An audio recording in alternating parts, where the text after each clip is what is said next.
Thank you. And hello, everyone, again.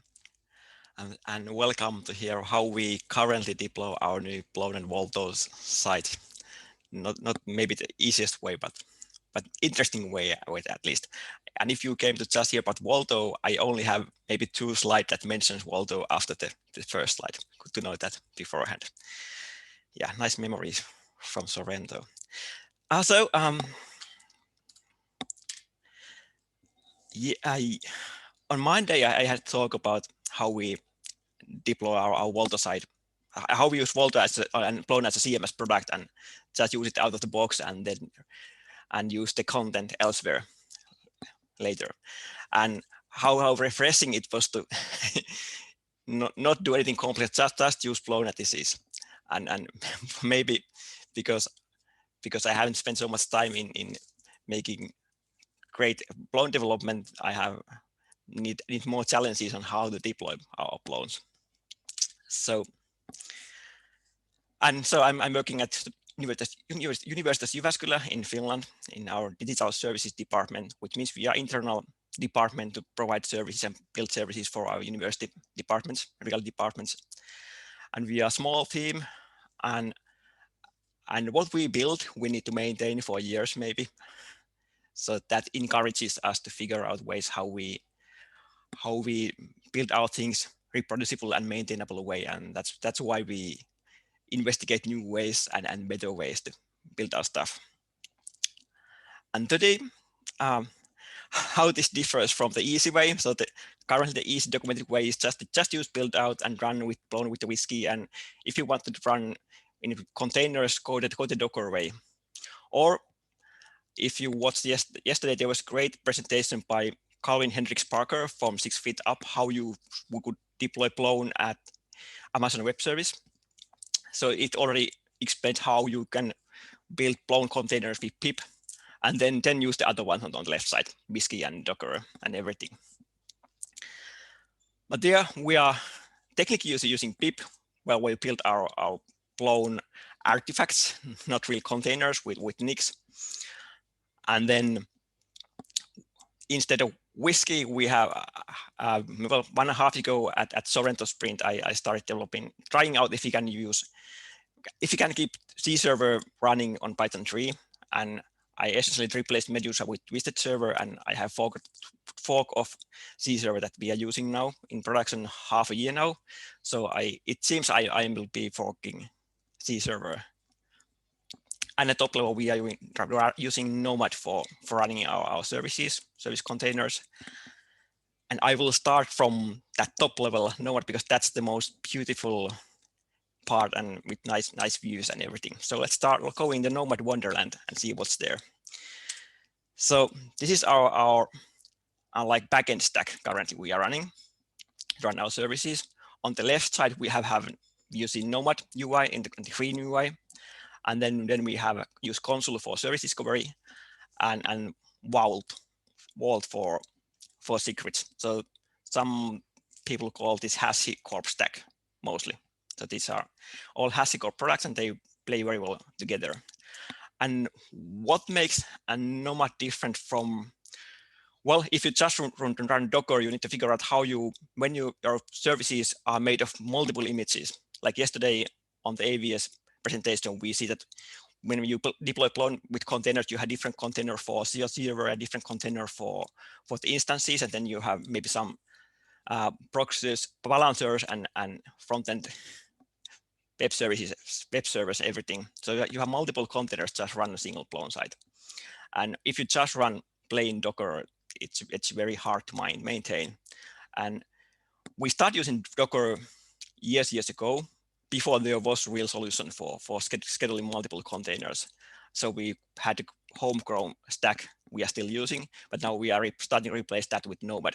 And what makes Nomad different from, for example, Kubernetes, I think it's Nomad currently the only alternative for Kubernetes that you can also run on premises in the same way. So Nomad tries to be the simple way to do most of the stuff you can do with Kubernetes, or at least the most important stuff, in so simple way that you can maintain that your home cluster on your own premises in safe way.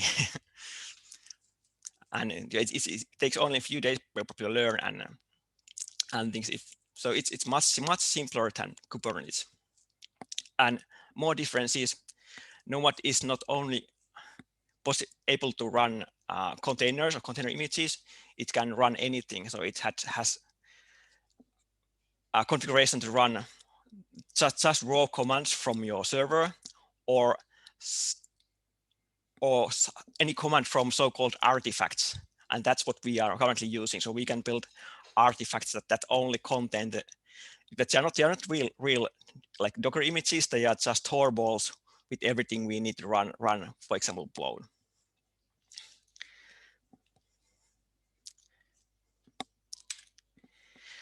And so what we can do with Nomad, so okay, so here we saw that we have ZServer, Zero instance, and Volto instance, and then something else. So we had like at least 3 containers there. Actually, we have more services here we see in our console discovery. And with Nomad, we can describe all those in one file, how they work together. So it's probably something close to Kubernetes pod files or pod descriptions. So we define on those files what kind of task groups this service has, and task is the single like container runnable thing, and those can form groups, and groups control how they can be spread through the group cluster. And of course, how many instances of specific task we have running, and how we update them, how much memory and CPU they need, and what kind of disk volumes they need to store data, and then what kind of services they expose to the console service discovery, which can then be used by front-end proxies and balancers to actually display the service outside. And a very nice feature, it's because it's very tight. It has great integration for HashiCorp Vault, which means we no longer need to think how we store our secrets. We just dump our secrets to Vault, and this nice Vault Nomad integration gives those secrets for example, as environment variables for our services. And when those secrets change, then this integration will restart our tasks with the new environment variables, the new secrets. And finally, they have each task has information which artifact it should download and which command to execute from that artifact. I go to that a little bit later. Actually here. So how we actually can run Plone in container way without having like Docker images. So that's what Nomad calls. It has isolated fork exec driver, meaning that with Nix we can build tarballs that contain all the paths, all the libraries that, for example, Plone needs, and nothing else. So it has no like base images like Docker has. And then the Nomad downloads that tarball from some HTTP address, unpacks it, and then unpacks it in the chroot environment, and then starts command from there. And because we have everything in that artifact, we only need very minimal chroot, which only has like things the server needs to resolve, addresses, and have the right users in the container. So Nomad can run Docker-like containers without Docker. So there's no daemons between Nomad daemon and the Plone instances. Actually, we can also restart the Nomad daemon without restarting services, which is nice. And one more picture from the Nomad UI. So here, what's happening here, we are updating one instance. What Nomad can do for us, it runs a so-called canary task next to a zero instance, so second zero instance with new version, and then it waits until the health check for that service goes green, and only then it shuts down the old version. If it fails, it never shuts down the old version. So that's how we can, with just Nomad basic features, can have upgrades without service breaks. That's really nice.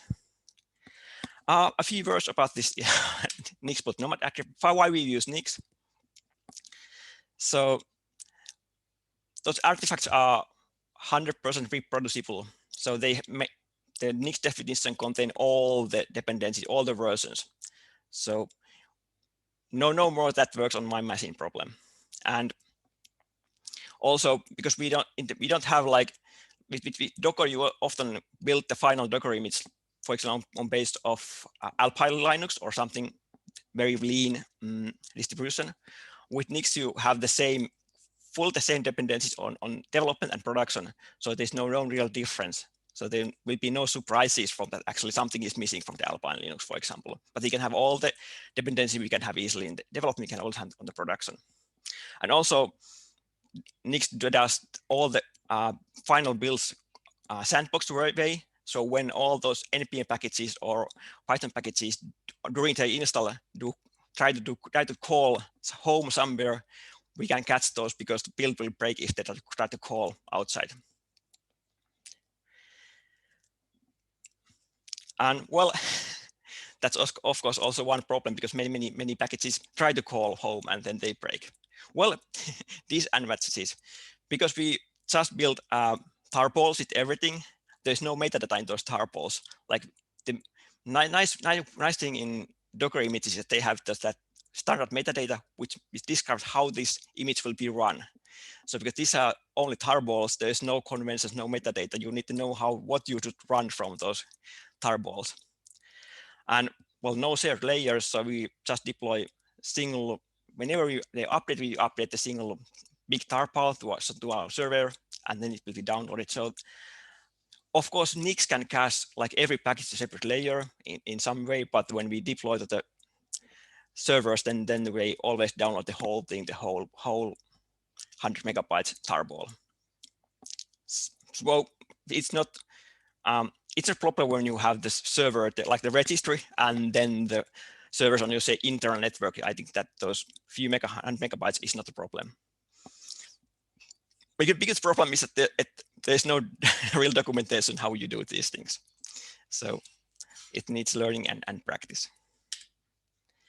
Oh, okay. I lied a bit because Nixos community has built better documentation nowadays. A year ago, okay, they built nix.dev that was written by Doman Kochar, who is was used to be Plonista in his previous life. So, and also I think Nixos org rebranding has been led by Rock Karbas. So there is a lot of Plone people making Nixos documentation better. That's nice. And how it actually looks, those terrible Nix rules we have. So this is how we build the final Volto tarball we deploy. So okay, we built the Volto, and then because we only have the Volto, we need to have also, we want to have able to debug in the container. So we also want to have like bash and some core utils in the tarball to actually debug if something is broken in this environment. And then we build a tarball. One ugly thing in Nomad is that, well, I guess it's good thing that you cannot use symlinks in tarballs. That was security. So that's why we need to be tarball without symlinks. And because Nix wants to use a lot of symlinks, we need to then use some magic to clear those paths we don't need to be, because Nix uses a lot of symlinks, so every symlink thing will duplicate the size of the add more size for the tarballs. That's why we need to strip paths we don't need during the tarball. And well, my slide about Volto, that also, I guess, is real for the other real container-based Volto deployments. So when we want to run Volto in container, we want to run the Razzle build on the build time. But because Razzle build already takes some environment variables and burns values of the variables into the resulting server scripts, we need to actually feed some placeholder strings for the Razzle build. And then on the container have a wrapper that later replaces those build time placeholder strings with actual real strings we want to use in the container. And that's how we can have a reproducible Volto container that can have different different configuration on development and different configuration or testing environment, different configuration on production environment. For example, of course, for example, paths are different. The URLs, Russell API path is different in development and different in production environment. So we need to be able to change those. And also the binding host and port will change. Whatever host and port Nomad will give them. So why not try just home ugly parts of Nix? So we use Nix because we can use the same abstraction for every language. But also the hard part in that is every language in Nix community has little different conventions. You need to still learn different separate conventions for every language. And only then you have packaged everything on the Nix level, then you can use everything in the standard Nix system. And every language has different tools, so you need to learn those. And Nix doesn't support cyclic dependencies, which is of course a cool thing technically, but for example, Plone has a lot of them still. It's been getting a lot of better during Plone 5 or Plone 6, but there are still some cyclic dependencies, and don't not be to figure out how to. I need to figure out how I always go around them to give a working Nix build Plone installation. And also it's a problem that because Nix sandbox prevents NPM from calling internet or downloading binaries from internet during build time. Those always break the build, and I need to figure out how I fix this package to do it the right way. So actually build the binary from the source, get the sources, and then build from the source, and not let it call home. And finally, Plone without buildout, which we are using. So we are using like Plone 5.1. So it's a little bit older old packages. So we need, I think when I started, there was no remade requirements and constraints TXT from Plone. So I need to make them those with Buildout at first, and then figure out how I package everything with Nix. I need to use separate GVDC auto-include branch to make it work around the issues with pip installed 3C auto-include. I guess that's also fixed nowadays. And when you use pip, you don't have Plone receive zope to instance helpers, so you need to figure out your own way to make the files and directories Plone needs. Actually, it's nowadays only etc folder and then site ccml there and zope.conf.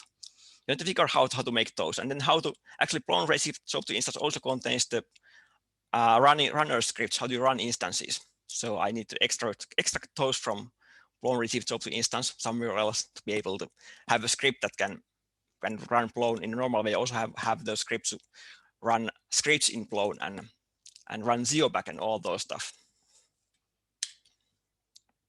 And yeah, there are lots of ways to generate zope configurations with Nix syntax.